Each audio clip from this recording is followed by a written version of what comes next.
Today's episode of the Outline Podcast is brought to you by Audible. Audible is offering the listeners of this show a 30-day free trial along with a complimentary audiobook. You can redeem this by clicking the link in the show notes or visiting www.audibletrial.com/outlinepod. Once again, that's www.audibletrial.com/outlinepod. All right, let's start the show.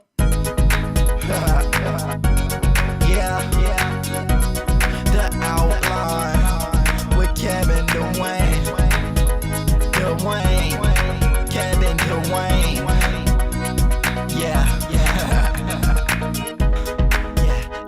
The Outline with Kevin Dwayne. The Outline with Kevin Dwayne. This is the Outline with Kevin Dwayne. Kevin Dwayne. Kevin Dwayne with Kevin Dwayne.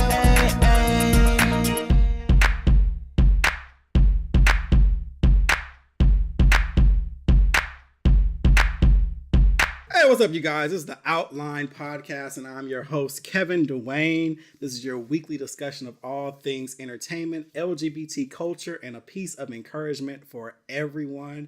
I am super excited because I am having one of my favorite people in the world and a returning guest on the show, the host of one of my faves, the Healing Space Podcast, Sensei Raven, Ekundayo. Come on now. Damn! Come on now. Damn! It took me 2 years. Right.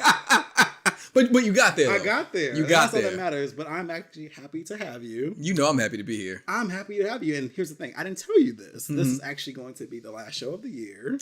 Are you It's serious? the last show of the year because it's Christmas, then New Year's. Yeah. And then also, I just feel like it would be a good closeout. We do shows a couple times a year. Yeah. And I was just like, who better to end the year out with than you? I'm honored. So yes. Real talk. So I was like, yes, we can have a nice conversation, give the people what they need. And then also, this was a really great year, I think. I really enjoyed 2018. Like 2018 owes me nothing.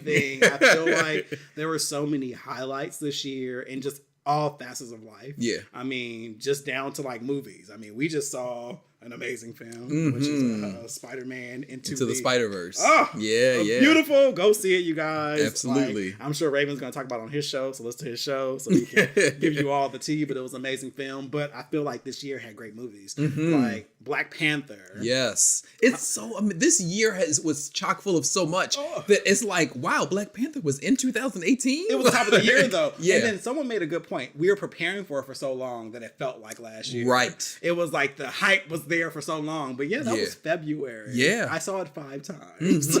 That was a great movie. Love, Simon was an amazing film. Bohemian Rhapsody was an amazing film. I love the Whitney documentary.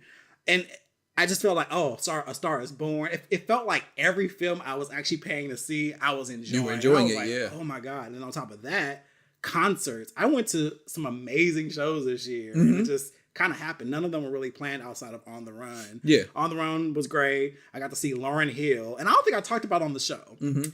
I was actually disappointed that people in Atlanta didn't give her props for her show here. Yeah. She showed up on time. She showed up. Right. She was on time. She was on stage at 8 o'clock. Yeah. She performed in full voice. She did the entire album. She did the bonus tracks. Wow. She did Drake's Nice for What with a new freestyle. Yeah. It was amazing. As the songs as they were. Right. They were in remix. It was an amazing show and I felt like a unicorn. I was like, how did I? I didn't lose anything. I didn't lose anything. And it was great because I took Mwabi for her birthday and she got to see her fave. And I got to take her to see her fave and her fave showed up and showed out. It was just like, this is beautiful as hell. So that was great. I got to see Christina Aguilera. That was a great show. It was like a throwback year show. I was listening to the people you were naming off. I went to the So So Def tour. And it was like great year in concerts. Another thing was I had my surgery this year. I got the lipoma removed off my head, which I was like, damn, that was a whole thing. Right. My technology, you said. I had a great year in technology. Listen, or should I an say amazing year in technology. or a great month, hell. Like I was about to say, like, it was kind of all smushed into, it was all like, smushed up. I upgraded a lot of things this year. That was great. And I had some great sex this year, too.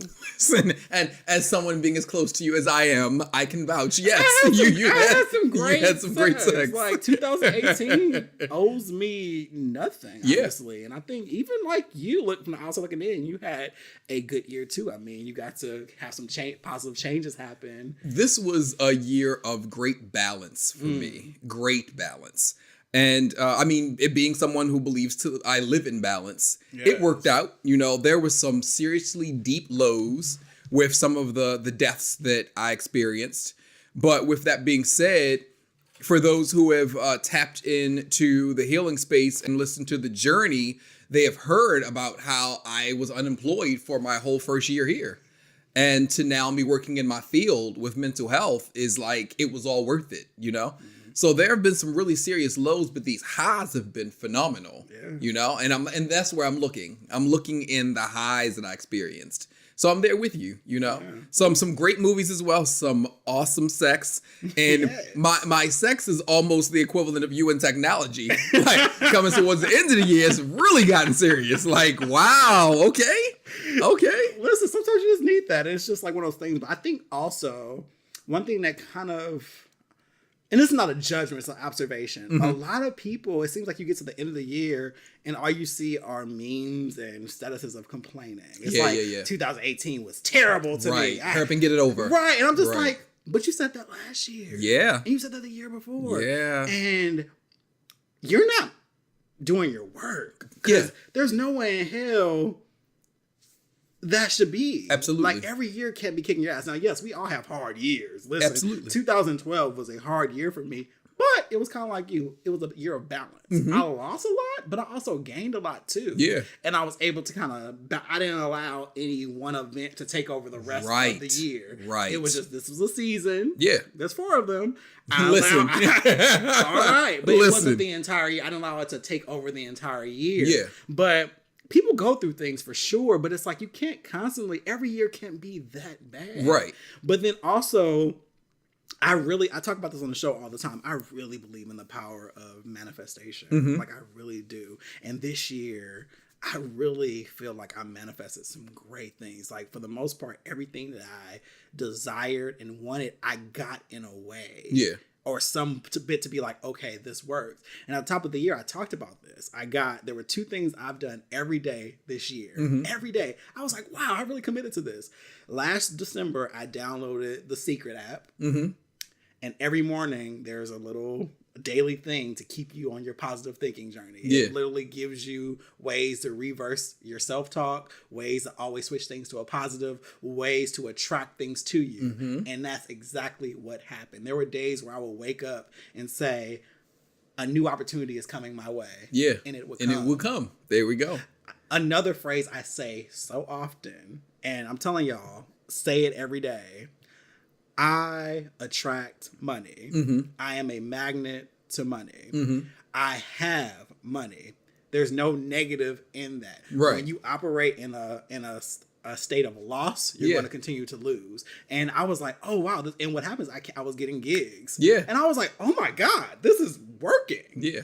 And then so I use that app to constantly keep my mind on positive thinking every morning. Yeah. When I wake up, grab my phone. I wasn't going to Instagram. I went to the Secret app. Yeah. 4 a.m. before I went running, read that because I'm already starting my day off with, let me reroute my mind. Right. And then I also get it's called The Universe. TUT.com does it. Where you put your name in, it sends you personalized emails. And it's like a little letter from the universe to also reaffirm your positivity and that anything that you want can happen. Yeah. And I did that every day this year. And I truly believe that's why this year was so amazing. Like, I can't, I'm sure there were bad moments, but I can't think of one of them right now. Right. This was a great year, and I truly believe that 2019 is going to be even greater. I like what you said as far as the money part, because it's something that I teach people, not just friends, but my life coach students as well. Words have meaning, and a lot of people like to say that they're broke. And I'm like, you have to be very careful with what it is you're speaking onto your finances. You know, you're not in the best financial space right now. Right. That's the truth. You are not broke, Right. you know? And I'm like, as long as you continue to speak that onto you, It's gonna stay. listen. Because you're just drawing it. Yeah. You're drawing it. Yeah. And the power of positive thinking is very important. Even if you're in a dark place, to say, this is just temporary, greater is coming. Yeah. More is coming to me.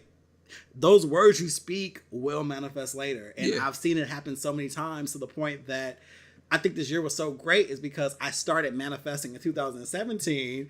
And what happened is, I think it was just doubling over. I was like, oh, my money's, I'm attracting money. I'm attracting Yeah. opportunity. And they started kind of coinciding back to back to back to back, Right. because the positivity was like, it was doubling up. And I Yeah. was like, oh my God.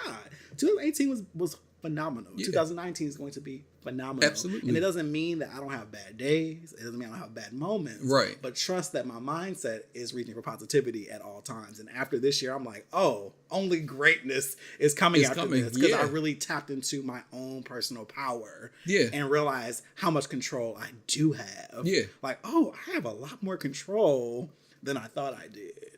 And just to see, like, we talked about this, to see kind of passions cross over, to do something of my creative arts at my regular 9 to 5, and to have that, and have people actually value what I do, and to teach classes. Like, this year was filled with opportunity. I've Yeah. had some cool people on the show.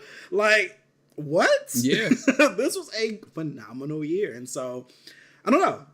Especially since the last show of the episode, I felt like we had to kind of tap into that a little bit. Yeah. Because it was just like, wow. And I was like, that's why I want to have you on. I was like, who better to close it out with? Like, someone who gets it, who's been there for the ride. Yeah, absolutely. In our yoga sessions, we talk Listen. a long time. It's supposed to be like 15 to 30 minutes. Right. That's neither here nor there. It's just, it ends up being like 2 hours. Yeah. And don't let us skip a couple classes. Like, Right. Then we're going for a minute. oh, because I'm like, like, okay. you were gone for like, what, 2-3 weeks at the Yeah, time? yeah. One time. I remember we came back and I got to him at like 10 a.m. I left at like 2. I was about to say, yeah, it was like around 1:30. Because we yeah. were talking, and then we did yoga, but I was still talking throughout yoga. Right. And then after, it was a power We're having hour. breaks in between. Like, Because yeah. it was just like so much to catch up on. Yeah, and like, yeah. you know, like we weekly catch up with one another, and just it was great. I just can't believe that this year went by. And another highlight of this year was my birthday. That was a golden moment for me. Like, just having you all here. And just everyone It was a getting good along. vibe, too. It was so The good. But your vibe was birthday so was too. great. Your Yeah. dinner. That's true. And it was like, it reminded me like, Right? It's just refreshing when you can bring so many different personalities together. And but everybody they- clicks. Right, because Yeah. that doesn't always happen. Yes. I've seen some horror stories Yeah. where you know people very, very well, but they see each other differently. And you be Absolutely. And you get those texts after or Right, sometimes during. Like, yeah, they're like, I don't know, like her attitude. Yeah. I don't know, she seemed real. You be like, Yeah. what? That's my girl though. But people perceive things different. Yeah, that was an awesome feeling to have you guys like tell me at different points. I received text messages literally for that whole week after. Like, dude, I really enjoyed that party. Like, everybody was so cool. I want to keep in contact with them. We should all do something again. I was like, that was really awesome. But that was I awesome. think because what it is connection. I think it invigorates you. Yeah. So when you meet cool people that you can laugh with and who aren't on negative shit, who just vibe, it builds you up. It's like it recharges your battery. Yeah. Like, and especially when you meet new people, you're like, because I always talk about you got to find your people. Yes. You got to find your tribe. Everybody ain't in your tribe. Everybody. There's some people. Lesson I don't I'm know constantly learning. I told you about the Aries dude, right? There was this Aries dude that we hung out. Yeah, I told you about him. But yeah, he was just super negative. Yeah. And then he was like, oh yeah, I'm just not the type of friend you can come to. You did tell me about And him. I was just like, oh, okay. And I was like, well, listen, I'm sure there's people out there Absolutely. who think you are wonderful. I'm not one of them. Right. But I know that you have to find your tribe. Because I was just like, woo. Like, I was just like, but you have to do it. So everyone doesn't fit and you can't make people fit. Yeah, so when you yeah. meet a group of people like, oh, you're cool. Like, same with my party. People were texting me that whole week and like, I had so much fun. Invite any of them to my stuff. Yeah. When you have an open invite to bring, when people trust you Right. and your judgment of people, and they just say, bring who you want. You always have cool friends. Yeah. that you take it seriously, and on top of that, I also don't play. Right. I'm not gonna just take anybody. I'm like, wait a minute now. Not at all. I got a reputation. It's the same with my barber. My barber trusts me in my referrals because I don't refer everybody. I'll be like, I don't know, are you late all the time? Right. Because he's appointment only. Once again, find your tribe. Yes. My barber is also very on time, just like me. So he knows I'm not gonna send somebody that's not gonna be there at the allotted time. He's appointment only. So I don't know. I take that seriously, but that was an amazing thing among so many great things happened this year. And it's not even, I wouldn't say it's even gloating or bragging. If you felt like you didn't have a great year, I'm not trying to make you feel less than, but I just want you to know that you can manifest better. Absolutely. That's all it is. Absolutely. Like, you can honestly get the secret app. Start there. Right. And if you want to go free, because Secret App ain't free, it's like $5. And I know y'all don't like to pay more than $1 for an app, but whatever. I think it's worth it. 365 days. I mean, I think it's worth it. Yeah. You know, but TUT.com. Get the universe email every day and just literally start your morning just reading it. You will be surprised at how just starting your day with positivity can really get you going. Yeah. And every day of this year was amazing. I just had some great experiences, some great connections, some great just God winks. Yeah. And yeah, I'm ready for what's to come because I know it's going to be even better because I'm tapping into my powers. Just like Spider-Man, he had to get into Don't get me started on that movie. I wanted to say to you really quick, I'm going to mention it on THS, but I want to say it to you because we're on the outline right now, and that is I am really proud of your journey as a yogi. Like, real talk. Not only am I proud of your journey, but I want to thank you personally because you've started an entirely new chapter in my wellness brand. You know, with what it is that I'm doing with the love movement, we're now doing stretch therapy. And that started because of you. Which is amazing, okay? That's my favorite part. So I'm like, I started off as just an experiment, something cool to do with you. And your response to it and the way that it made you feel. And not only that, but you ended up coming to me with adjustments and changes that I needed to make for what you're doing for your marathon. And you challenged me. And now your class looks totally different now. And it's like, to know that I'm continuing to do that for you as you go through your journey. And also another thing, you're not afraid to attempt new things. I'll challenge you on stuff and I'll be like, that's okay if you can't do it right now. Oh, you're doing it. Oh, okay. And you're like, no, we're going to make this happen, And I'm like, that says a whole lot about your character. And it has been an honor. Now, I'm saying this like it's about to end. We're going to continue, but it is an honor being your sensei and being your teacher. Like, you are a phenomenal student. So, well, you're a phenomenal teacher. Thank you. Because remember, I tried yoga years ago and was like, this ain't for me. Right. So for you to get me to try it again and actually love it, right. Pat yourself on the shoulder. Yes, shoulder. And say, hey. Spider-Verse. Hey.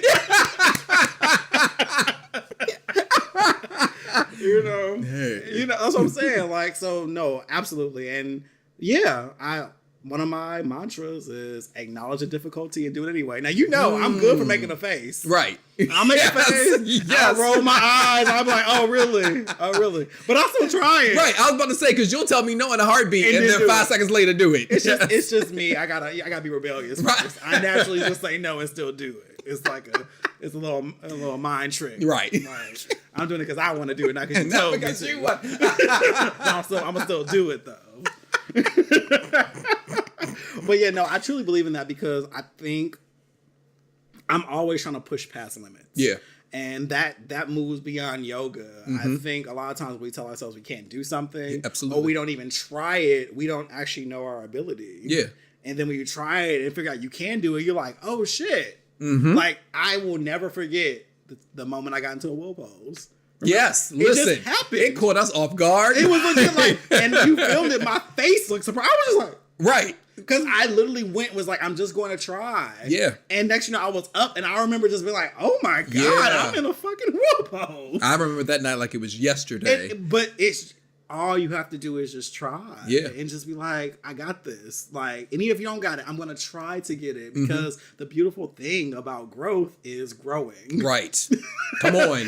Like, come on. You just do a step at a time. It's legit. Any big task you have and you just continue to try, it gets better and better. And that's with everything. Yoga, photography, podcasting, everything gets better with time, but you have to try. You do nothing by just sitting there and looking and saying, I want to do it. And you just have to do it with what what you have. Yeah. Like whatever resources you have at the moment, use those. Like, there's no certain amount of weight you have to be to do yoga. There's no, like, you just gotta start. Yeah. And I hear some people say, oh, I want to do yoga, but I'm just too big. I'm like, have you seen Instagram? There's this beautiful woman. I take people to Jessamine all the time. Yes, I'm like, listen, you need she's to on go commercials and everything. Like, come wearing it out. It has nothing to do with that. You're waiting for this image of yourself that you don't even need. And if anything, you're changing the narrative for other people who think like you. Yeah. Like, just do it. Like, I think I was listening to I was on Spotify. You know how they have the Genius thing where it tells you little facts about it.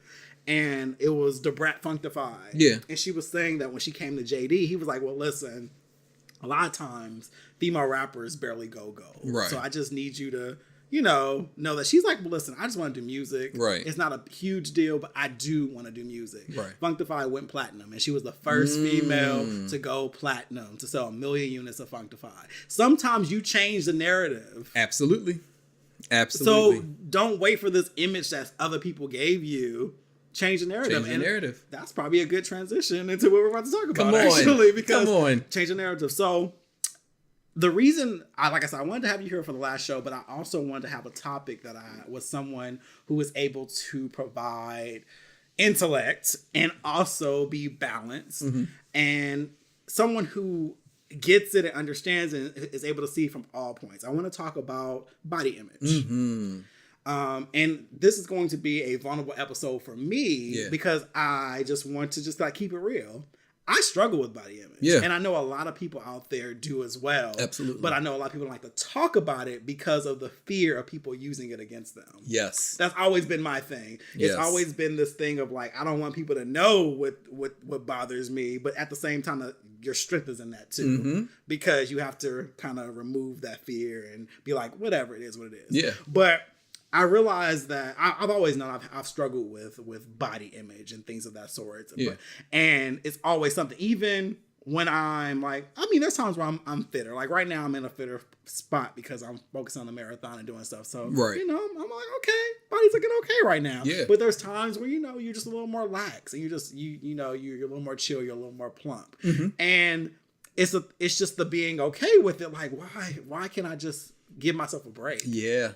Who can be on their entire lives? Come on. And I think that's what it is. Like, I'm just supposed to be on my entire life. I'm never supposed to have a winter. Yeah. I'm not supposed to have a cup of hot cocoa. Like, I'm just supposed to always be eating this way and doing that. Exactly. And then I was just like, I gotta get away from this. I have to do that. So I just want to kind of just break it down and just kind of just have a discussion about body image in general. Yeah. So let's just start. I have a couple questions here. Absolutely. Where does your concept of body image come from? Wow. So probably could have sent you these before, but whatever. I like being caught off guard. Being in the moment is awesome. It gives you an opportunity to be truly authentic.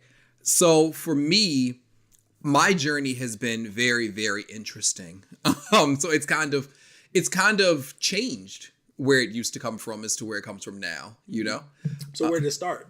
It started, The idea of, I could go all the way back to elementary school. I think that's a good place to start. And and it's like seeing, because this goes beyond just body. This is just the appearance altogether.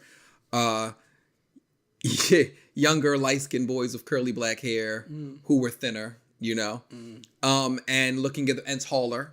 And so certain things that bothered me when I was younger, as I got older, it kind of stopped, but just where it starts, and looking at them and being like, well, maybe that's the way that I was supposed to be. I've talked on the podcast before about how there was a time where I felt like I was supposed to have more height. I had one thought in my entire life of where I felt like I should be white. Like, it was very interesting to look at all of those things and to believe that that's where I was supposed to be. So with body image from a young age, I assumed this is what I was supposed to be. I was supposed to be thin. I was supposed to be light. It was like, okay, all of that stuff was in my head.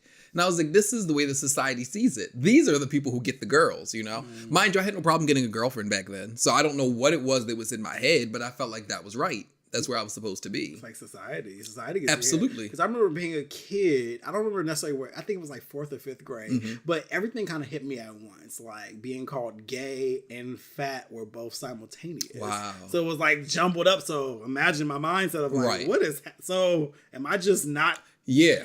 Acceptable anywhere, you know what I mean? It was just like it was either or, you Right. know. It was very much. I make a joke now. Like it's funny how people used to be like, Kevin's shirt sits on his butt. Now it's like, ooh, Kevin's shirt sits on his butt. Listen. Back then it was like, oh, now it's like, damn.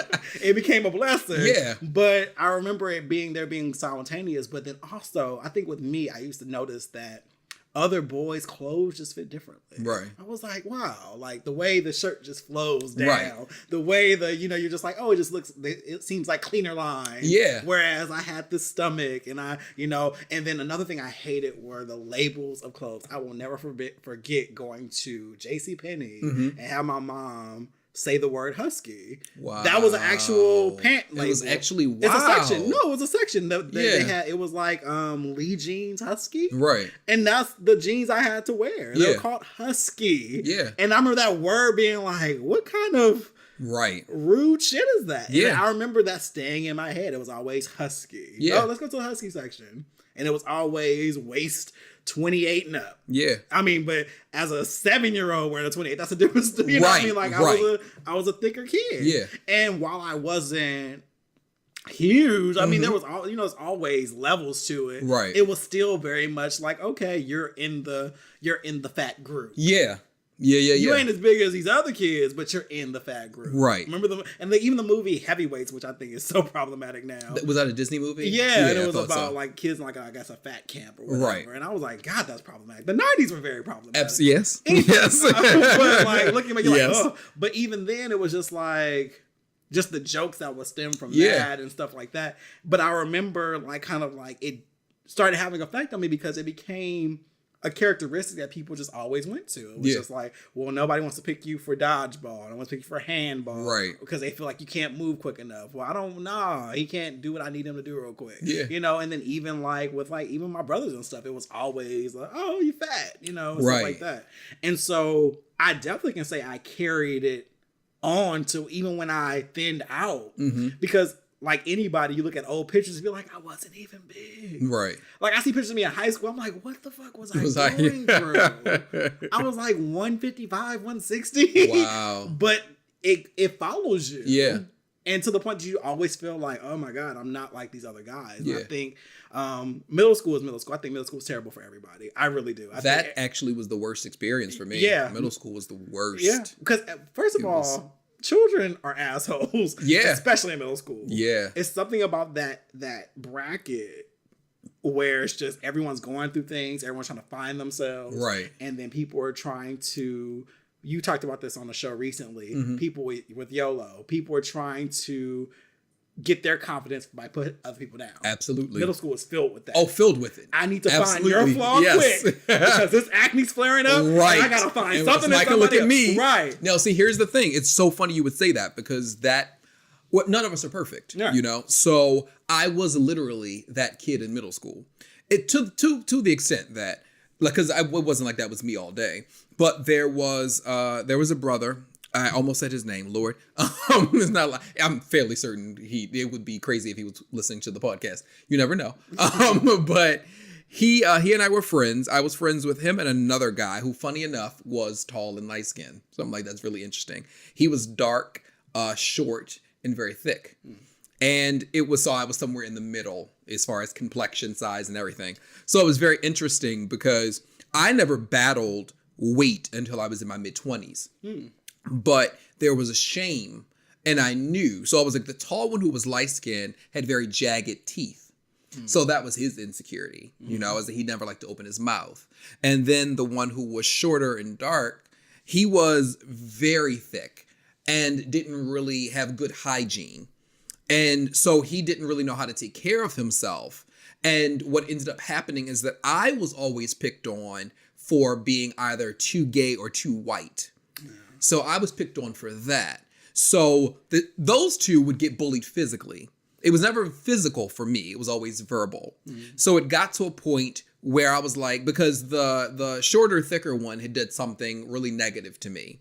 And in turn, what I decided to do was to start spreading rumors about him as far as his weight and his hygiene.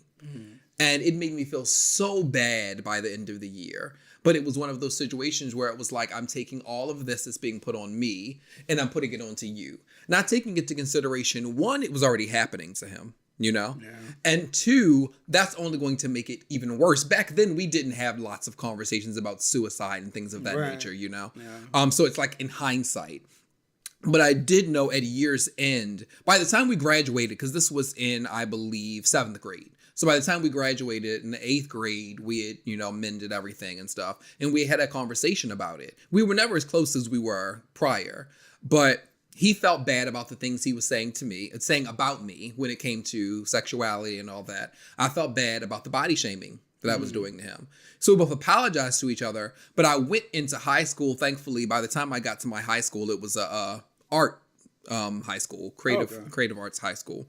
When I got there, all of us saw things in a different light. Because going to a performing arts school, it's like all of the things that you would be joked about in regular schools are all the things that make you beautiful to all of us here. Oh, nice. I was able to be queer and, you know, everybody accepted it. For them, it was like, oh, okay, well, you're thicker. What's your art? That's all we care about. Especially if you come there singing. They're like, we could really care less about size. What's your gifts? You know? Yeah, right. So high school was a dream for me, you know? Not so much me. I mean, high school wasn't terrible for me, but I talk about this. I went to a predominantly white school. Right. So imagine clumping your body image in with whiteness. Like, we were like, when I went to the school, I think it was like 12%. Yeah. When I left, it was 30. Right. So I was a part of the class that brought more people of color in. Right. And so hopefully it's better now. Yeah. But I remember we were pretty much recruited by. Wow. Yeah. No, it was.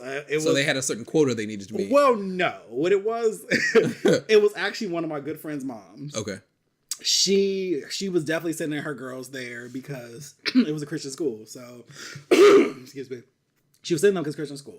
But then she saw like, oh, this school is really fucking white. Yeah. And she's white, but she was just like, but the middle school we went to was very mixed. Like it was beautifully mixed. Like shout out to CCA. It was like white, Asian, Indian. Like it was so beautifully mixed. You got to see everything. And then this school was Dutch. So it was all white, 12%. Right. And so she was just like, hey, have you heard of Valley or whatever? And I was like, no. And you know, she was going to all the black kids like, okay. And then my mom actually was just like, no. Right. Because she was just like, yeah, no, I want you to go to this other school. But here's the thing. Because of all the bullying and the stuff I had at the hands of people who looked at me, I was afraid to go to the school she wanted me to go to. Wow. She wanted me to go to an all-black Catholic school. Yeah. Which is foreign. That makes no sense. But anyway.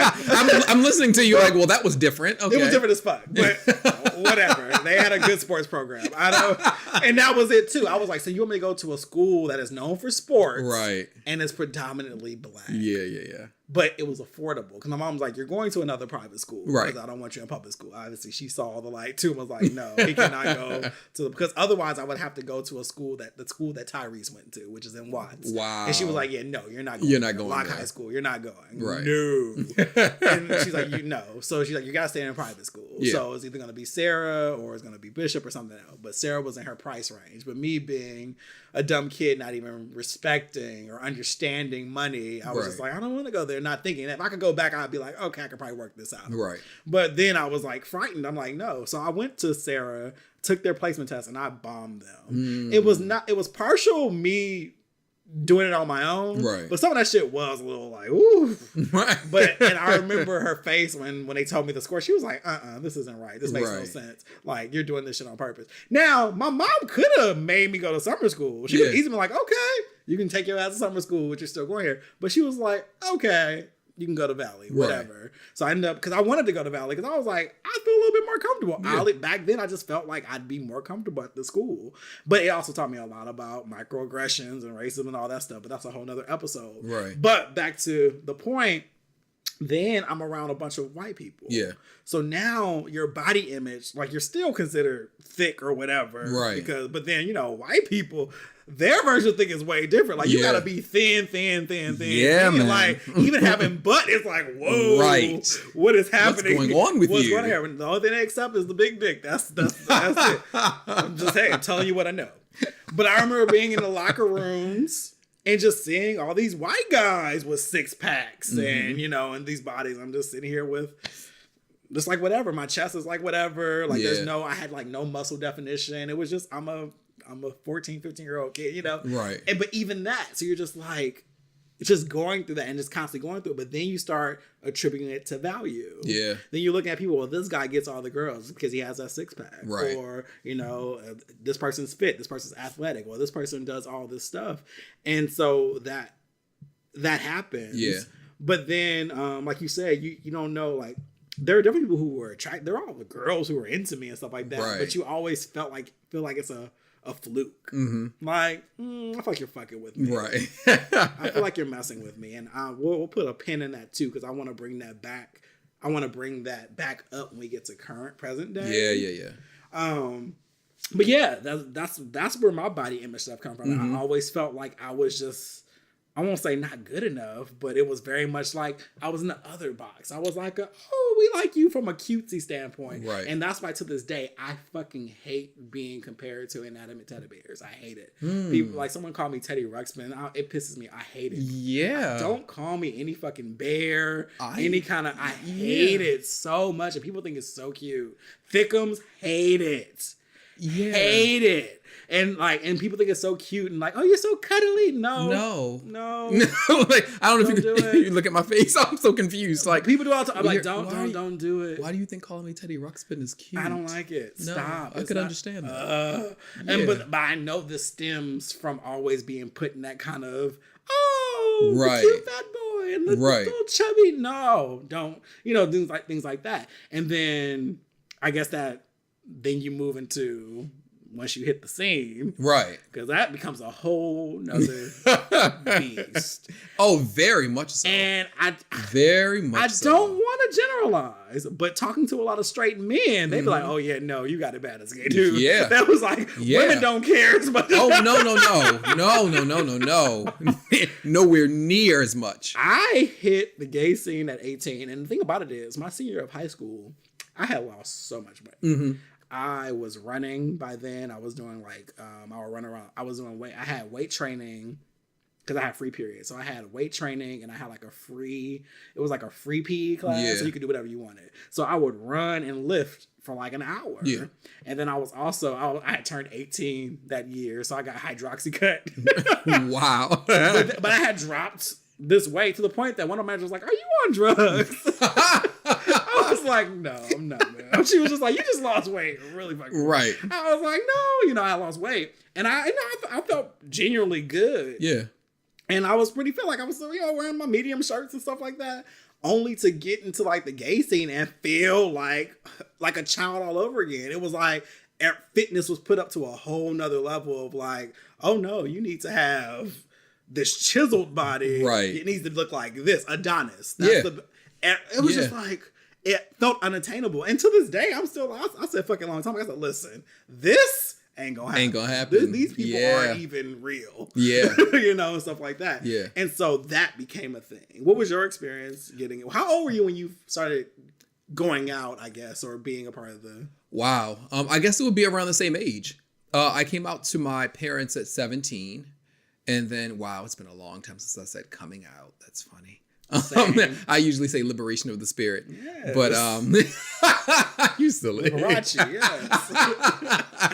But it was around that age. And the interesting thing for me though is that I never had any body image issues, with the exception of the whole height thing, complexion thing. My weight, I literally didn't begin to gain any weight until I was around maybe 25 years old. That was when it first started for me. So my journey was a journey of, because by the time I came out, I didn't even care as far as height anymore. All of that faded away around middle school. So for me, I think the reason why it was such a shock to my system is because I think somewhere in my mind, I always assumed I was going to be the skinny boy with the big butt and that was going to be life, And so it's the one thing that really bothered me was how being on the other side, what bothered me was the way that my brothers who were thicker, how they were looked at. That bothered me because, again, I was somewhere in the middle, meaning that even though I wasn't thicker, I wasn't chiseled abs either. Right. So for me, it was a thing of why is everybody attempting to force you to feel like you need to look like this? When the beauty is the fact that all of us look so different. And it's so funny now to look back at when I was in my early 20s, because even in my early 20s, it was still a thing of you need to lose that. Yeah. You know, that thickness, that's not going to work, blah, blah, blah. And I felt very, very insecure in it. I'm not sure if I'm moving too far ahead. Oh, no, you're good. If I felt very insecure when I started to get thicker. And it took years. It took years for me to become comfortable in it because it wasn't until I hit 30 that it started to become appealing to men. Yeah. Like, it was for so long where it was a thing of, oh no. Yeah. No, the whole no fats, no femmes thing. Like, I mean, no, let's be honest, it still exists with some people. But it's like, I went through, like, the way that I would wear my clothes. I had to change up the way I was wearing my clothing because I'm like, I don't even know what to wear properly now. I had tons of black at a point. I was like, let's just listen. clothes that drape. Listen. I loved winter. Yeah. Jackets and sweaters, okay? I can look back on my life. I think I was maybe around, what was it? Was it 28? Something like that. Whenever I first started with my personal trainer, and it was a huge shift in my life because I would be on and off with the gym. And it was like, I started working out at a specific gym and I started getting a chest. And that's when the weight began to come on at that time. So I was like, I got a chest and I was like, I got pecs now. Okay, I feel good, blah, blah. And I was like, oh, wait, but there's weight coming to other areas too. And I was like, we have to stop this. I'm not supposed to have what's, love handles and all this other stuff. So then I started going to a personal trainer. And I had to have this journey of, okay, you're doing all of this fitness now and it feels amazing, but let's have a talk with yourself about, are you doing this for you? Or are you doing this for them? And it was life-changing for me because once I made that shift in understanding that I was doing it for me, it made everything look different. Yeah. But the journey to become comfortable as far as my weight, baby, when I tell you, what's it, 2018? like now it's at least gotten down to moments. Yeah. But when I say it's gotten down to moments, I mean, even as of 2017, it was still a struggle because there are lots of people who are you go online and people will defend you in a heartbeat. Like, no, thickness is sexy, but you still have that inner battle because the damage that's done to you, even though people on the outside may not see it, they love you for exactly who you are. A lot of the trauma that you went through is still there. Yeah. Sometimes you still see who you used to be, and it's like you're still learning to embrace that there was never anything wrong with him from the start. There was a lot of people on the outside. Yeah. I think it's just those comments, and we'll talk about that too. Comments. I think it's what it is. No matter how long ago they were, I still remember them. Yeah. There are very specific moments, and I'll go through them because it's like freeing in a sense. Right. I'll never forget, I was at the Abbey in LA, and I was with friends. And during this time, I guess I had put on some weight. It was one of those things where you can't be on all the time. Absolutely. I remember what I had on. I had on a jacket and jeans or whatever. You were living life. I was living life. Out with my friends, and it was funny because it was a different group of friends than I'm normally with, so it kind of put me in a different element too because I hadn't been out with them before. So I ran into somebody that I knew or whatever, hadn't seen for a while. We're talking, blah blah. He's like, "Oh, hey, how you doing?" Blah blah. We're talking. He goes away, and then we're talking. And then moments later, he comes back and he whispers in my ear. He's all like, you could really get on a treadmill or something. Like, you're letting yourself go. And walked away. Are you serious? Well, I tell you, I could have went in myself and died. Like, I just wanted to cry. I was like, what? Why would you? Like, he just came back and said that to me. And then walked away. Yeah, he was like, it wouldn't hurt you to get on a treadmill or something. Wow, man. And I was just like, what? It broke me. And part of me felt bad for allowing someone's words to do that, but it hurt. Yeah, absolutely. Hell yes. Especially to be out. And what happens is people don't understand. You start going tunnel vision at that point. Right. And then all of a sudden is you feel like this big thing in this room. The room becomes smaller. And then all of a sudden everyone else seems really fit. Right. And then all of a sudden it looks like people are looking at you. I was about to say, and they're looking at you. Yep. And I was like, and I remember just going, and I definitely, I'm sure I cried. I'm sure I was just miserable. And I probably ended up going to the gym and being frustrated because now you want the weight to come off in an hour. It's not even realistic anymore. You're like, what can I take? What can I do? Because I don't want to feel like that again. Yeah. That was a moment that I was just like, well, that sucked. Yeah. And then there was another moment. I went to Sizzle Miami. Mm-hmm. And already Sizzle Miami, right? Already. You already know. Here's the thing: I had dropped. This was a good year. This was 2009. I was already pretty damn fit. I had dropped hella weight. I was feeling myself. I was like 20 pounds down. I think like I had a trainer. Like I was looking good. Absolutely. Like, I was great. Right. Met this guy and we were hooking up, and he we were like kissing or something like that. And he just started kind of grabbing on my body. He's like, do you work out? Like, he kind of looked at me like he was questioning it. I'm like, yeah. He's like, okay, I guess I can kind of tell. Wow. What the And I'm just like, what the fuck? Right. It's one of those things where you're just like. Wait a minute, wasn't it you always say the audacity? The audacity of these niggas. But he was like grabbing me. He was like, I guess I can kind of tell. Wow, man. Like pretty much like, you'll do. I was about to say, you'll do for now. But that's kind of what it was. And I was just like. And this is after being with the trainer, working out. Yeah. It's one of those things like you don't know my journey. And so people say things like, you don't know what the fuck I'm going through. Absolutely. And like you're putting your metrics, and let's keep it real. Your metrics are based on fuckability. I don't care what nobody says. Yeah. When you say something to me about me not being the way you want me to be, you're saying is, I wouldn't fuck you. Right. Okay. But there's plenty of people who will. Absolutely. And that's that.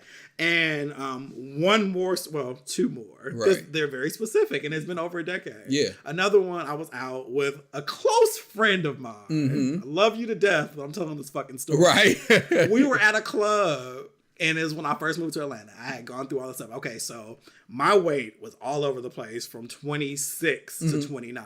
It just was. Right. I was in a crazy place. That's the biggest I've ever been. Probably. And it's funny because most people like it wasn't that big, but I was like a 36 waist. I think I was like 212 was my biggest. Okay. And we were at a club. We're at Rain. And he had been drinking or whatever, but I don't use that as an excuse. Right. You said what the fuck you meant.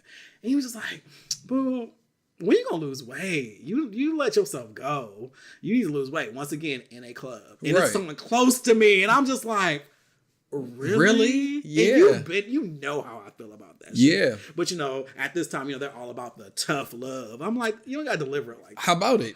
And I was just like, that was a moment.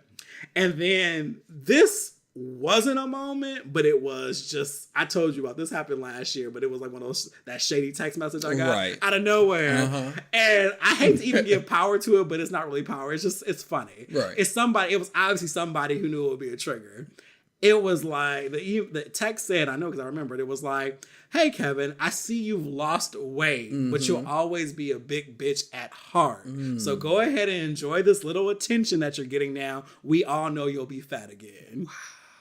It came from an anonymous number, and I was just when you said that, I was like, wow. And I told you and I told Christina, they were like, yeah. Christina was like, that's so weird that they're trying to rag on you for a pass. So listen, they couldn't even say you look bad now. They're like, no, you look great now. Right. But just know I'm waiting for you to be fat again so I can call you fat. And I'm just like, what is wrong with people though? It takes a certain type of insecurity to do that. It's a certain deep, dark level of self-loathing that leads you into your phone to go text somebody about that. It was like at 7 a.m. I said, this is early. Right. Like a lot of people use the term, they had time. Listen, you needed to find something else to do with your time. At 7 a.m, sleep. Listen.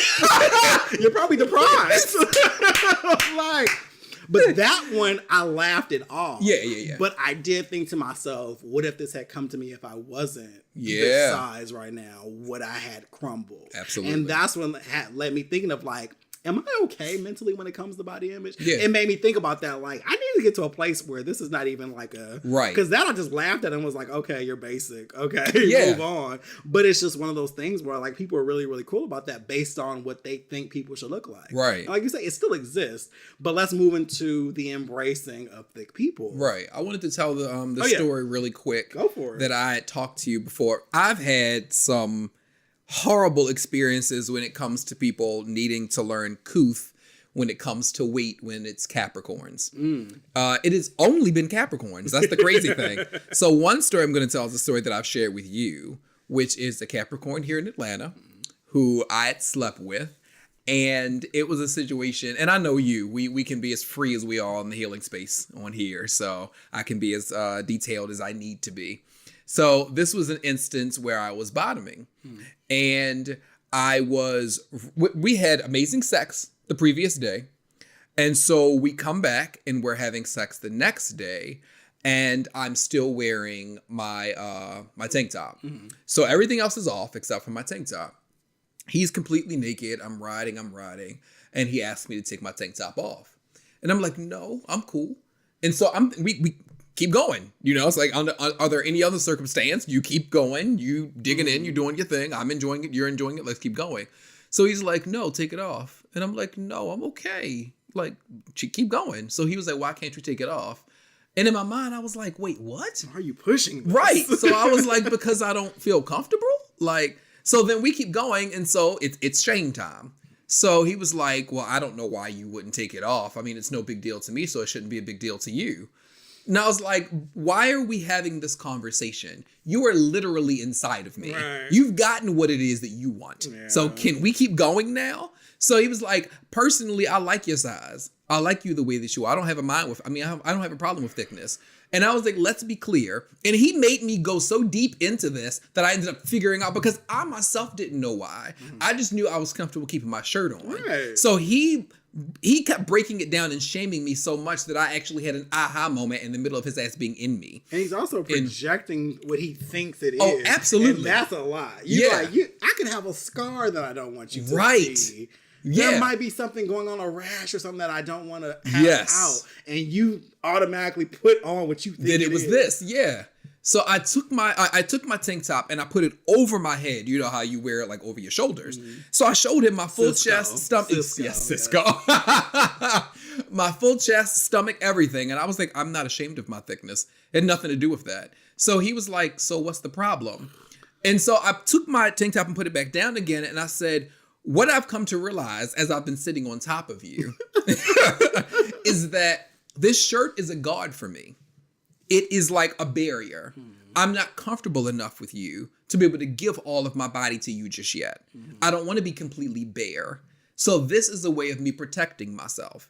And I wouldn't have realized that if it wasn't for you interrogating the fuck out of me while I've been sitting on top of you. Right. So thank you so much for this. And I got up off of him and I was like, we're done for the night. But thank you. Now I realize the reason why I keep a shirt on a lot of times when I'm having sex with people, whether I'm topping or bottoming, So I was like, thank you. I appreciate that. So he was confused. Completely didn't understand what was going on. After you just berated me. The hell out of me. And mind you, I kept that short. It went on longer when I told you the story before. And I was like, wow, dude, you're doing a lot. And I sat there and I'm like, what? Like you said, why is it that it immediately went to weight?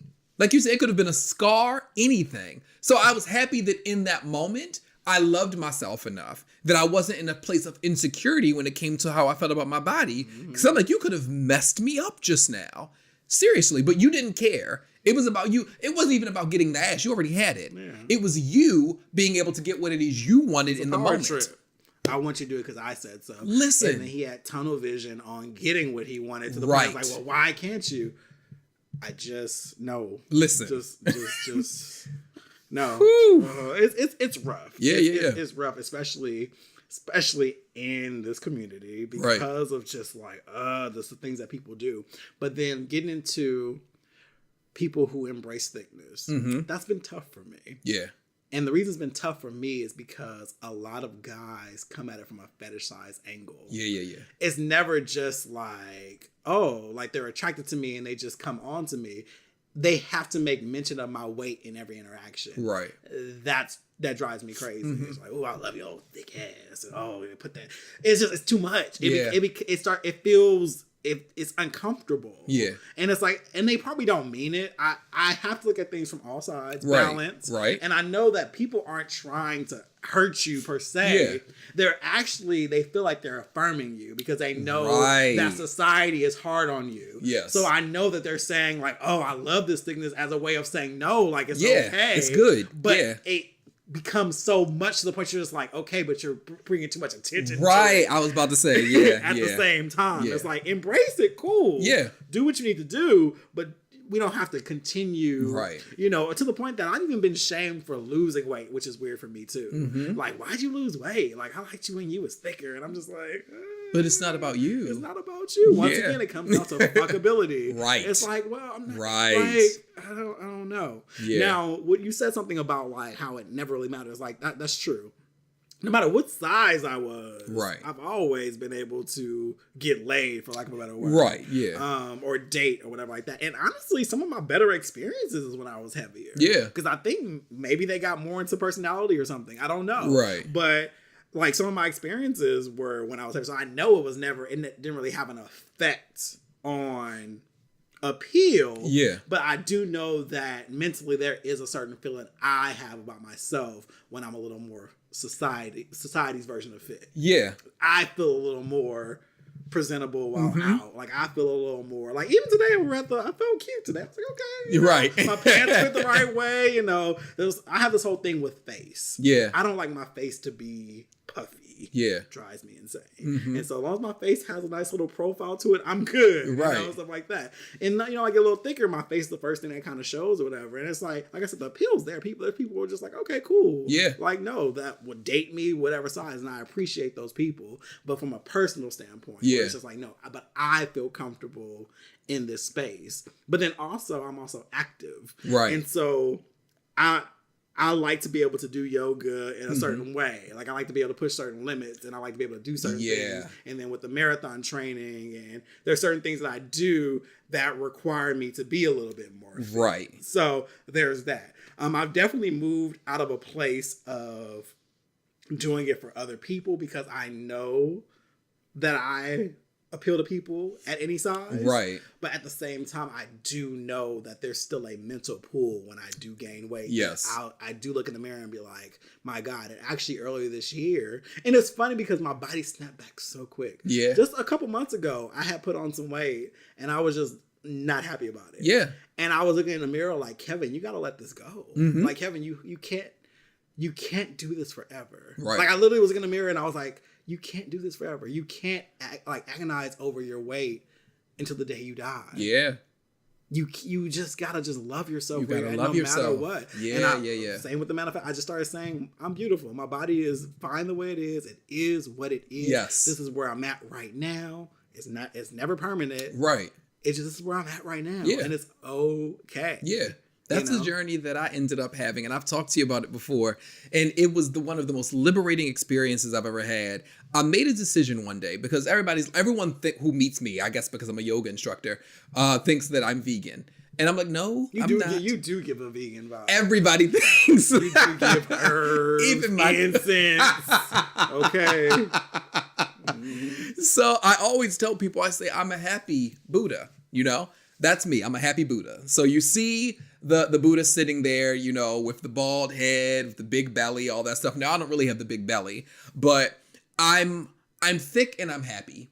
And I personally, and you know for a fact that I don't shame anybody no matter what they decide to do, no matter what they eat, whatever they drink. I'm good with it.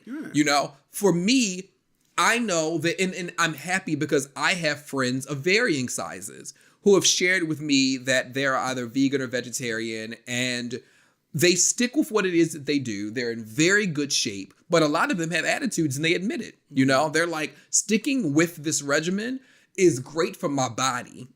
But I hate it and it makes me a very pissy person, you know? And I'm like, thank you for that honesty because you don't have to be honest about it. You could put on this facade that everything's great. No, you just love fitness. People Exactly. Here's the thing. Working out ain't all y'all make it up to be. Okay. The endorphins after, amazing. Do I really want to be doing these squats? Fuck no.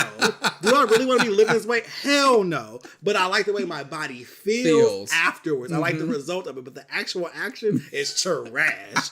And y'all out here lying like, I love it. Oh, you don't love that shit. Now, see, me, I genuinely love it. Oh, whatever. I hate it. I hate it. It feels so good to me. I do enjoy running, though. Yes, you do. Enjoy running. You do. I do enjoy cardio more Yeah. than actual weight training, but I knew I needed weight training to kind of achieve a certain look. And see, that's the beauty of the balance you were talking about at the beginning of the show, about me being on there, balance between us. I hate running. Like, I despise running. So it's all about finding what you enjoy. Yeah. But if there was a pill that we could take that kept us fit, we wouldn't be doing none of this. Listen, fact. I wouldn't even discover running. I wouldn't even know, what is that? What is this pitter patter you're doing with your feet? Are you dancing in forward motion? What is happening? But it's like, okay, so you know that I'm doing this 40 to 40 challenge that I created. Which, bless you, that's a whole year. Yeah. For 1 year, I'm doing at the very least 40 push-ups every single day. That's a whole year. You better say it again. Like, no off days? No off days. No off days. I saw it. I was just like, and I know his crazy ass gonna do it. Like, I didn't even doubt it. I'm like, yeah, his crazy ass gonna do it. Every day. So the funny thing is that in my head, I said to myself, I want to get to a point where everything I'm doing with fitness is not a specific strategic thought. It's just, I'm working out and that's it. I'm not thinking about society in the way that they want for my body to look. I'm not saying to myself, you need to have yourself looking like this by the end of the day. I'm like, you know what? I just want to be healthy and I want to have fun, because for me, fitness is fun. And our body needs. Listen. I look at it as just simply giving your body what it needs. What it needs, like, yeah. People keep asking me, and it was a humble gloat the other day. Yeah. I was like, some of this shit is just genetic. Yeah. People are always asking me about Definitely. my hair care, my skin care. I'm like, listen, drink water. I work Yes. out. I do things that are good for my body. I'm not putting my face in no mask. I'm not doing all of this stuff. Some things just happen from, and also I'm just happy. Yeah. Like I try to push the stress of the world away. Absolutely. And I can't say that these are all key factors, but it's what's worked for me. Yeah. But I think it's just like I work out and do things because I want to take care of my body. Yes. Because it's true that your health is your wealth. I don't want to be on medicines. Right. I also don't want to end up in some obscure convalescent home. Yeah. And just letting people do whatever they want to do to me. Yes. I'm trying to get on that Angela Bassett track where Come on. it's just like 60 who? Right. Where? Like, I legit want to continue taking care of myself. So that's my passion for working out. That's why I do the things that I probably wouldn't want to do otherwise. Yeah. And that's not so much about society, but I have to also admit there is a part of me that does want to be desirable. And that's honest. Yeah. There's a part that you still want people to look at you and say, damn, I smashed the fuck out of it. You still want to have that, that, that look, and that's there. And so I can't, I feel like it's always a factor. It's always in my head of like, okay, I still want to be desirable, but I don't want it to take over me or consume me. Yeah. I'm going to be honest with you. It's a very interesting space to exist in, being versed when it comes to sex. Mm-hmm. And I say that because the top side of me could care less. The top side of me never has to worry about the way that my body looks. It's like dudes who want me to smash them are up for me no matter how my body looks. But when it comes to me being the more submissive person, totally looks different. I'm like, oh, well, how should I look when I'm, if I'm riding, how should blah, blah, blah. And a part of me kind of goes back to old dude. It was like, did he trigger something in me that... Also, that's very heteronormative. Oh, yeah. It's so like Absolutely. Women and men. Like, Absolutely. I gotta be this way. Yep. Meanwhile, you can just let your fucking self go. Yes. And that's the reason why I was like, it's a very interesting journey on the inside, because I realize how heteronormative it is, And I'm like, why is it still there, And a part of me believes, and we were talking about this offline earlier, I don't bottom often, So it's like, have I really had an opportunity to work that out as much? To get to a point where I do it enough where I've made peace with, no, that's not where I am anymore. That's not a healthy way of thinking, because it's so much space in between. That way of thinking is still there. Mm-hmm. And it's not like, okay, go and work on this so that you can get past that. And maybe, speaking about it, right now out in the open with you, this gives me an opportunity to say to myself, this is work you need to do whether you're having sex or not. Mm-hmm. You can go and you do this work without you having to have sex and being able to get over it in the moment. This is something homework you can do for yourself day in and day out so that you don't have to see it as that way anymore because it's not healthy. Yeah. It's my reality, but it's not healthy. Yeah. You know? And it's like, and then to not love yourself for who you are is a rough thing. And right. it goes into that RuPaul saying, if you can't love yourself, how the hell right. love you? But then also, because, we easily go into long shows, but also I want to kind of tap into how we present ourselves and make sure a lot of times I feel like people are getting rejected because they're not presenting themselves authentically. Mm-hmm. Whether it be social media, whether it be how you do certain things in public. Like, I'm talking about when clothes don't fit. Right. And you're squeezing and it's just like you're bringing more attention to the thing that you actually don't want to bring attention to. Yeah. I see a lot of people in small clothes and and the thing about it is I've been there, so I know what it's like to be like, you're trying to convince yourself, I can fit this. Right. And in your mind, this looks fine. Yeah. But when you're out, you be like, you squeeze yourself into these clothes. And I know from the other side what that's like, of being like, I just don't want to feel big. I don't want to put on the extra large. Yeah. I don't want to get the exercise up in pants. I don't want to. I would rather just stick to these clothes and just convince myself that I'm filling them out. Yeah. And so, but that's not presenting yourself authentically. Not at all. And it also I feel like anytime I wear anything that's form-fitting, it makes me more self-conscious because you're being pulled on. Yeah. Wear your size. Be comfortable. And the thing about it is you'll be surprised because you're comfortable, you'll have more confidence. Listen. And you'll attract the right person. The way you can pull that outfit off, baby. When I tell you, I don't know if it's me being a yogi or what. First of all, I love tight too. But I love me a good, like I'm wearing a white t-shirt right now, a white v-neck. I love me a good white v-neck, nice and open, a nice cardigan. Listen, all day long. Like, it feels so good. It's just knowing that they fit right. Yes. Like, I'm wearing some pretty form-fitting jeans right now, but they fit right now. But a couple months ago, they didn't fit the same. And I was like, oh, well, I'm not going to wear them. Well, I'm not going to wear them. Because I'm going to be uncomfortable. Absolutely. But once they came back on, I was like, oh, cool, I can wear these again. I also don't have time to bend over and have a rip. Oh, my God. Or you walk like a penguin. Like, it's not fun. But then that's in person, though. But I also want to talk about on these apps and things like that. Like, I've told you how many times I've been catfished and people have presented themselves one way and they get here and I'm like, wow. Yeah. And here's the thing. I don't have an issue with thickness or like, it's about confidence for me. Yeah. Like, just be confident, wear your shit well, be put together. Yeah. That's all that matters. But don't present yourself as a completely different body type. Yeah. And then come as another one, because what you're doing is you're not even giving me an opportunity to even choose. What you're saying is, and then what happens is, they appear and then they get mad at you and say you're being shallow. It's like, no, you aren't honest. Yeah. If you presented yourself the way you were, you'd be surprised. But I feel like you lied to me and that makes it seem like you're conniving. So I'm not interested for that reason. Yeah. And there's been so many people who send you pictures that are old as fuck or from a different time period, or it's like really, really well edited. Right. Because I had someone, I'm like, these look like new pictures. Right. But he hid like a good 75 pounds. Wow, I'm sorry, I didn't mean to laugh. Good Lord. He showed up and I was just like, I'm impressed. I'm impressed. I was impressed. I still fucked him too because I was impressed. But I was just like, this is not how his pictures look. I was impressed though. I was just like. Now see, this is how you and I differ.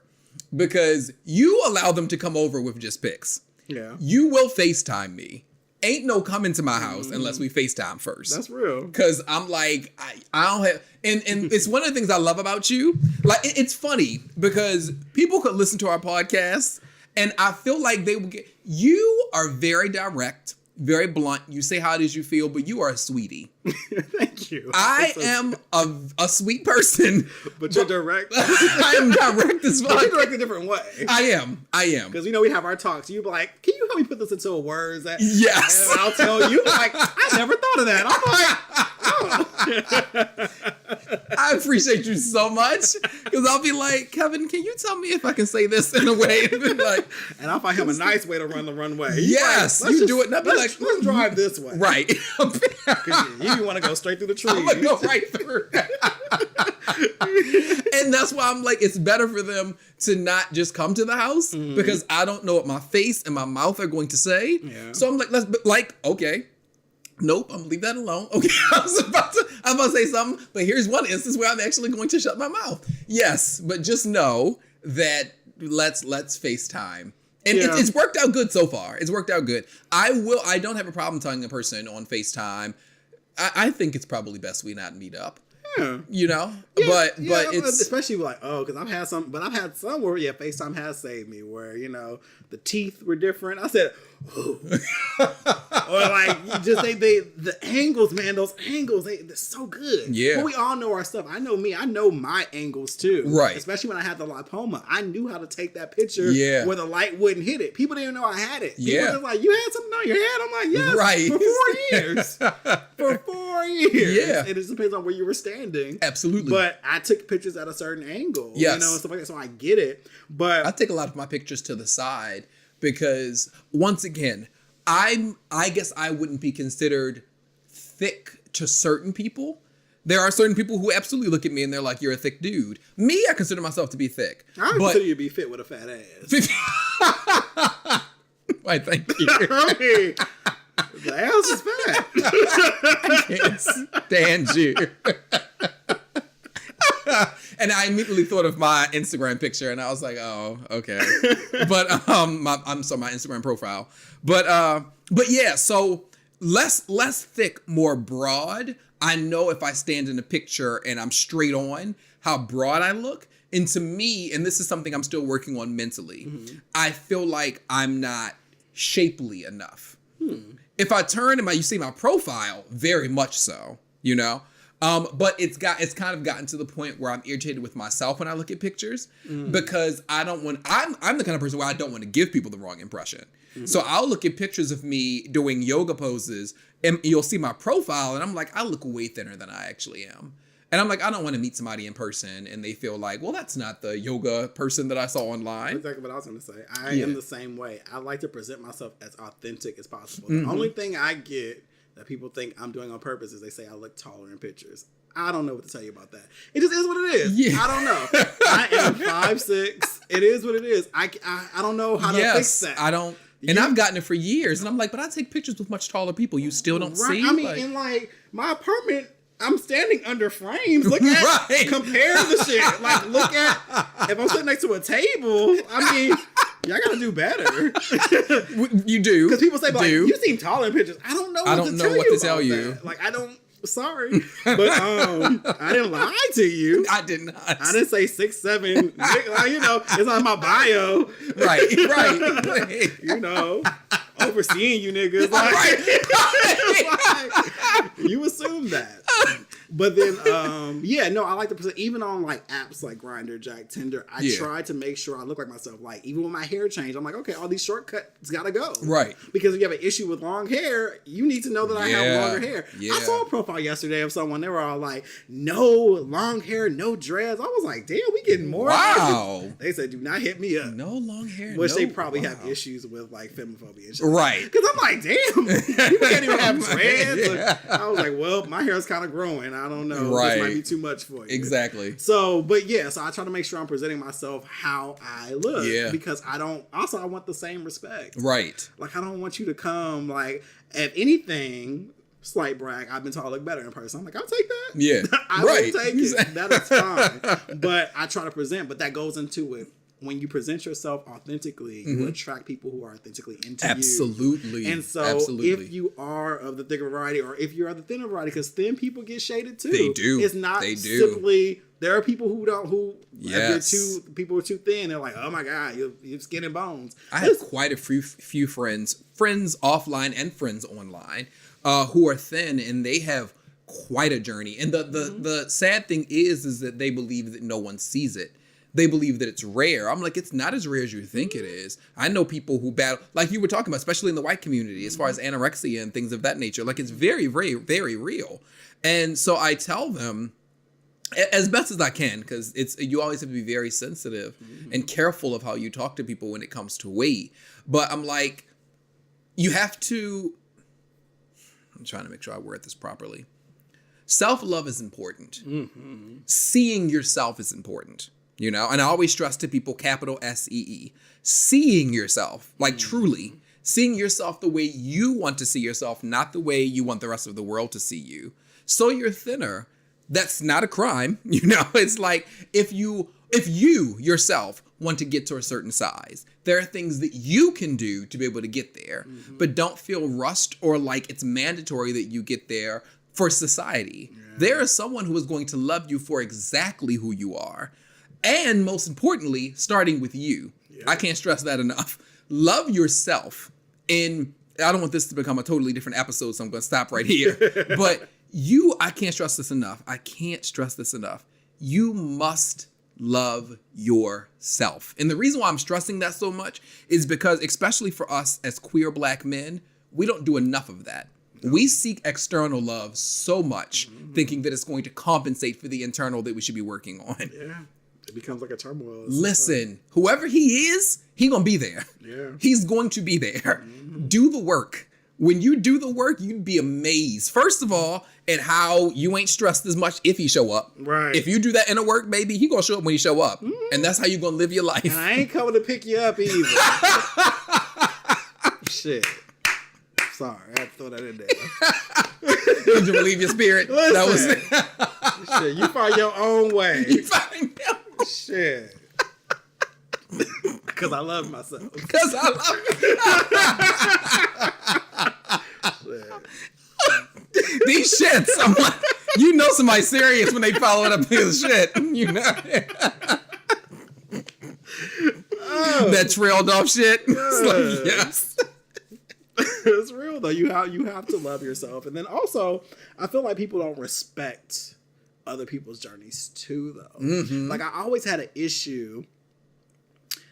I want to think my brother wasn't really mean about it. Yeah. But he's an example. My brother is a mesomorph. Look, Google it, y'all. There's 3 body types: ectomorph, mesomorph, and endomorph. Yeah. I'm an endomorph. And so basically there's 3 type of body parts. But he's a mesomorph. Mesomorph is the society, that's the Adonis body. Right. These are the people who literally have the best ratio of muscle and fat, and their metabolism just works. They're athletic looking. And so things come easy to them. Right. It's legit. Like legit. They run for a little bit. They lift a little bit. Body looks bomb as fuck. Right. I cannot stand being judged by a mesomorph because they project their ease on everyone else. Yeah. So they look at people who are heavier and thinner and think like discuss like you need to do better. Right. This comes easy to you. Yeah. It's a lot like white privilege. It's kind of like pull yourself up. And so that's why I have an issue with people who talk badly about thin or fat people. Yeah. It comes easy to them. Like the thin person that we're talking about, they have to eat so many calories. Yes. And do this crazy workout plan just to get enough to build muscle. Yes. The person who is bigger has to reduce their calories so much and do so much heart monitoring of the heart rate and eating a certain way. It doesn't come easy. And so when you judge them like they're just a solid away from being like you, right? I hate that so much. And so much of the gay community comes across like that. When they say no fats, no femme, it's very much like, ugh, right? How dare you be in this world? Also, when it comes to people that society doesn't like, what the fuck do you expect people to do because they're not attractive? You think that they're just gonna just die? And right. We talk and treat people who aren't attractive or whatever like they're just other beings that don't deserve to live. Yeah. I cannot stand when people take videos of bigger people or mental illnesses and put them online like it's just okay. Yes. I'm like, that's so disgusting. Very. What do you expect this person who is minding their business, trying to live their life to do? Yes. You're posting them online and like that is just the most evil thing to me. Like, what do you expect people to do because they're not attractive? Just die? They're not deserving of friends. They're not deserving of love. Like, if I see one more post, you've seen them where it's like a couple. Oh, she got a man and I can't even get a text back. Right. Maybe she has a good fucking personality, you dumb bitch. You're obviously trash. That's why you don't have a man. Size ain't got shit to do with it. Like, I hate seeing that. Oh, well, she can get a man. I can get... No, that's the wrong view. Because there is people who are into everything. Right. But that goes back to what I was saying to you earlier as far as the journey of self-love. They asking that question because they haven't even taken time to look at themselves. Right. You wondering why she got them. She did the work. Right. Clearly. You know? Shit. And you sitting there, or maybe she didn't.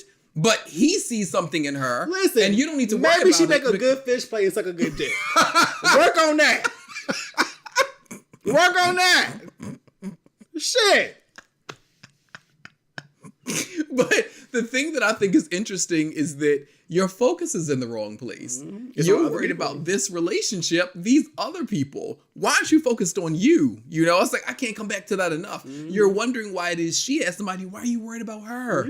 What? You posting stuff like this. For all you know, the guy who could have found you interesting was just turned off. Yeah, he was like, oh no. He was like, she's oh, that's the kind of trash. person you are? No, I'm good. It's a very interesting thing that people do all the time. Like you said, it takes a deep kind of insecurity. Yeah. And to think that, and then also it's that view that something is wrong with everybody else. Right. There's a lot of people who date like that. Everybody else is flawed. Yes. I'm fine. I'm fine. I just need somebody to come and see all this. No, you're Listen. trash. Right. You're trash. Like the rest of them.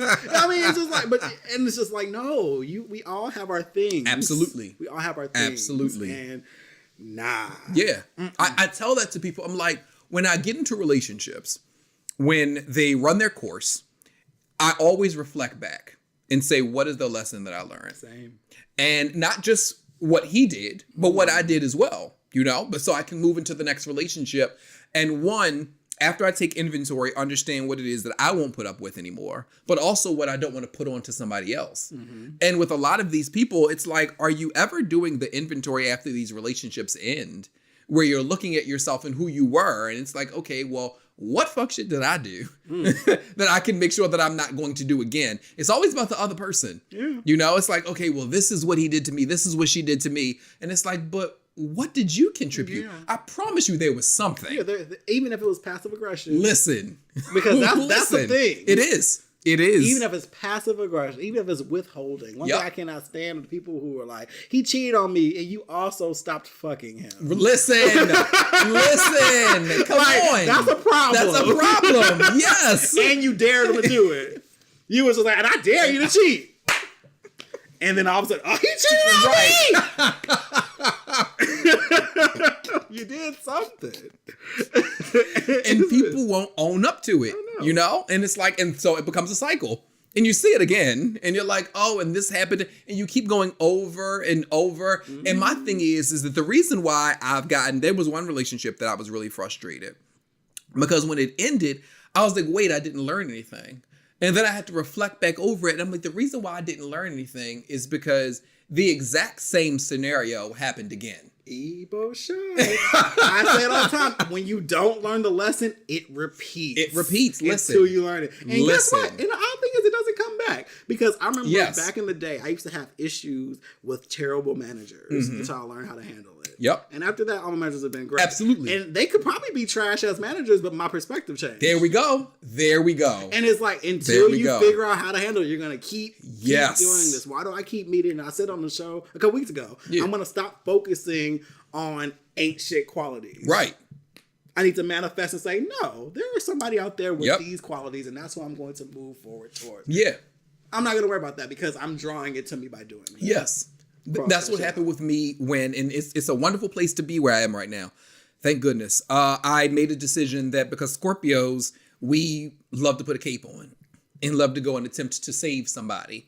And I've been in so many relationships where I've been with dudes who have had horrible anger issues, been really mad at everybody. And I'm like, well, I can make them better. I can namaste their ass into a totally different place.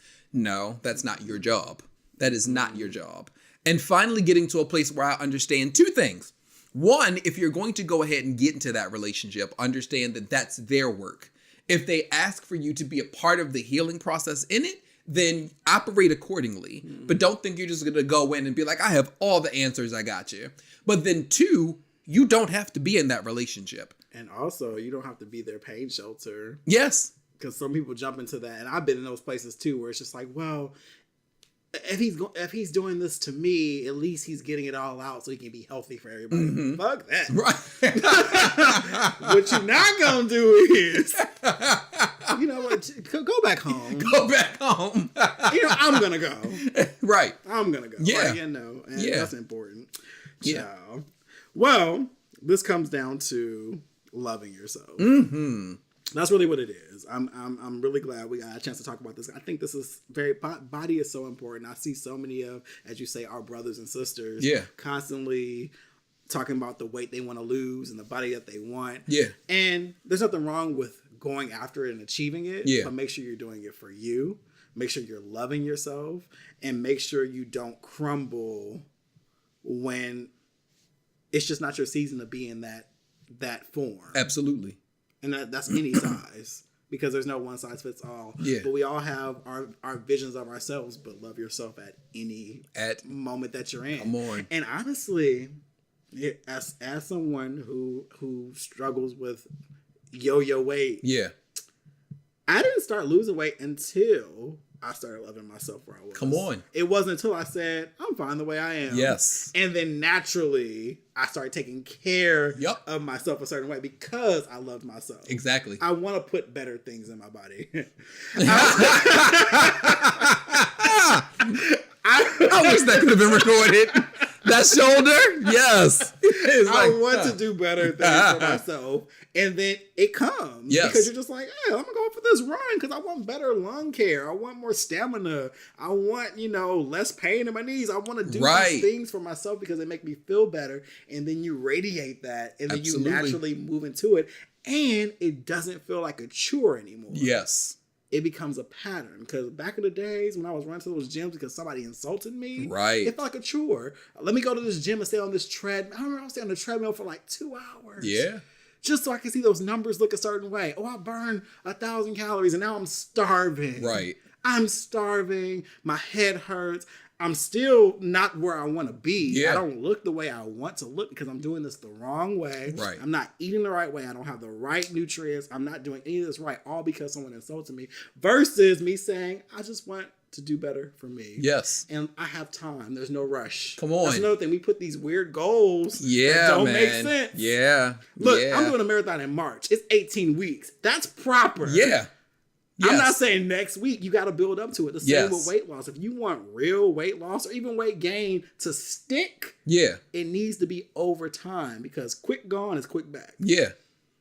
I love that you said that. I love what you just said about realistic time frames.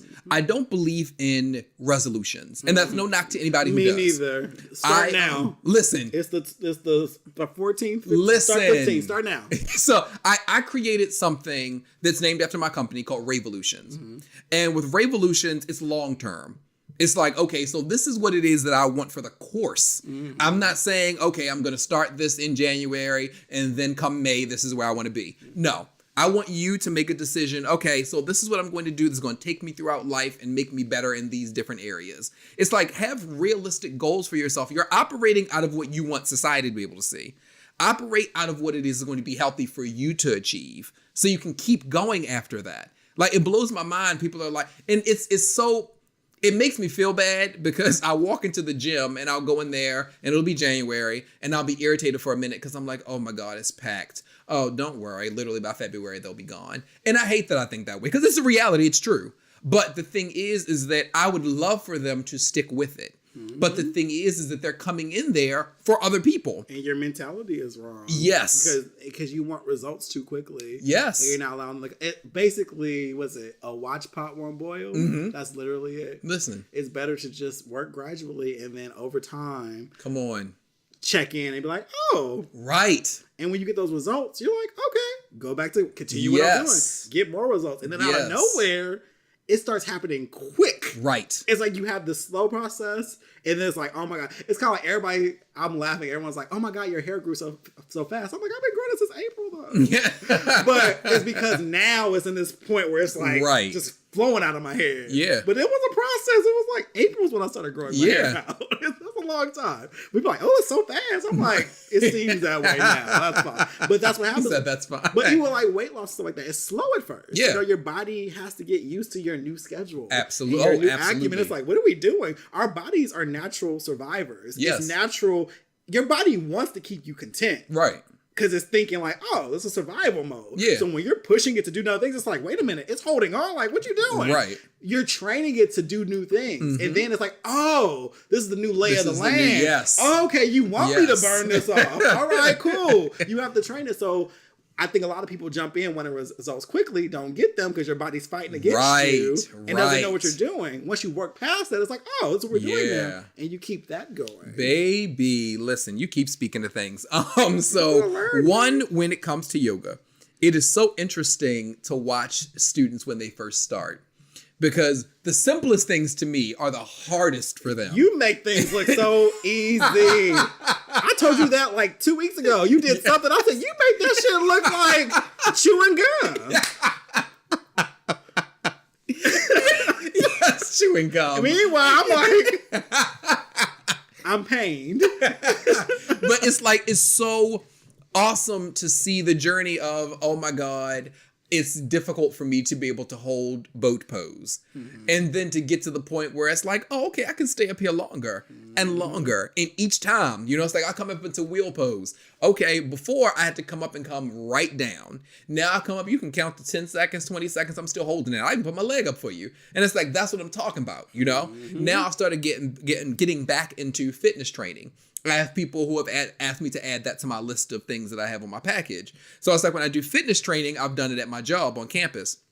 And when I'm doing it with them, I'm like, okay, in the beginning, it seems difficult to do push-ups. And no, I'm not coming from the person who's doing 40 or more a day.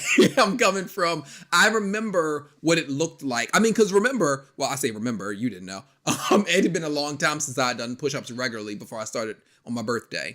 So my body, again, what you were saying, survival mode. It was like, oh, well, wait, child, listen, we going to give you 10. Yeah, You're going to struggle. It's the new normal. And yes, and then it got back into it. It was also muscle memory. Also, remember I told you when I first started running? Yeah. I was just like, my body is fighting against me. I was just trying to do a mile. Right. And it was just like, what you doing? What you do? But now we're up Now again. you end it. Yes. I'm doing 10 in the morning. Oh, yes. I'm doing 10 in the morning. And you got it. I got it. You got it. I got it. But once again, your body is always on this. Your body wants to be comfortable. Yes. And I think it's the beauty of it. Your body's always looking to keep you alive and safe. Right. So when you do certain things, it's like, wait, hold on. Like, granted, with technology and foods and stuff like that, we've gotten more fat on our bodies than we need. Right. But your body is naturally just trying to maintain to keep you going. Yes. And that's the beauty of it. I think that's the beauty of our bodies. Yeah. That is like literally a system of like, okay, I'm gonna let go of this, hold on to Right. this, make sure this is good, let you know there's pain here. Like, it's beautiful. Yeah. And so you have to know how to do it, but that's proper knowledge. And so many people, because they do that one size fits all, people just think you hop on a treadmill and lose weight and eat a bunch of salads. I hate salads. Oh, hello. I didn't lose weight from eating salad, I'll tell you that. Salad and apples, two things I do not like. I didn't know you didn't like apples. I don't dislike them, but I'm saying, like, people people talk about fitness. Yeah. They always talk about salad and apples. You guys, what the heck?